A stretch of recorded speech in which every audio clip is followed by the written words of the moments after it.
Hey there folks, and welcome to this video. This is the first one here where I'm using some new technology, both in terms of recording, because there seems to be a newer version of Audacity that I'm now using, and also a newer version of the editing software that I've been using for the past, I don't know, 7-8 years. But let's talk about the WRC for a minute, and in particular, as we see this Gazoo Racing Yaris and WRC 10 fly around, who do I think is going to be the fastest out of the blocks?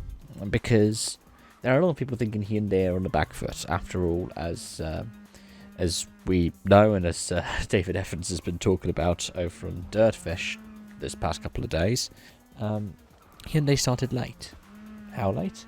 Well, they started making their Rally 1 car and only committed to 2022 after M Sport had run their Mule for the first time, albeit it was a Fiesta that had been retrofitted to meet the 2022 regs. It wasn't what we now know as the Puma, though we thought that it was going to be a Puma for a while because Mickelson said to Dirtfish about the Puma, I think about a month or two before that. So we were a bit weirded out by the Fiesta appearing, and Hyundai started doing on-the-road development about 2 months later than everyone else. That's how late they were running.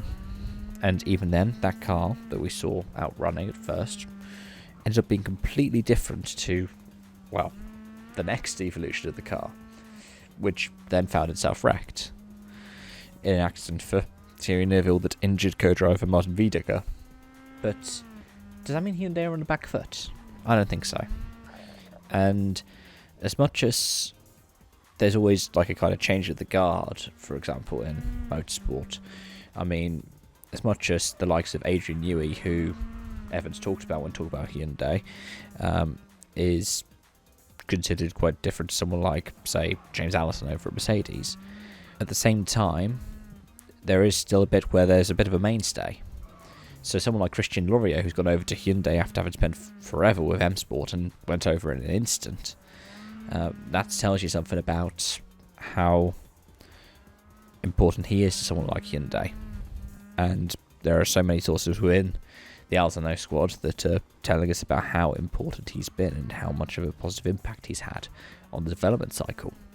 M Sport themselves, well, they hit the ground running in the last generation and ended up winning the first two drivers' titles and the first manufacturer's title. So, yeah, M Sport I think are going to be brilliant. I think what's likely going to hold them back is the inexperience of the people running for the team. That said, I've always sung praise about Craig Breen, and he is going to win a rally next year, I'm almost certain of it. And they got Sebastian Loeb. Whilst Toyota have Ogier, they have Evans, they have Rovanpera, they have Lappi, they have Latfler at the helm.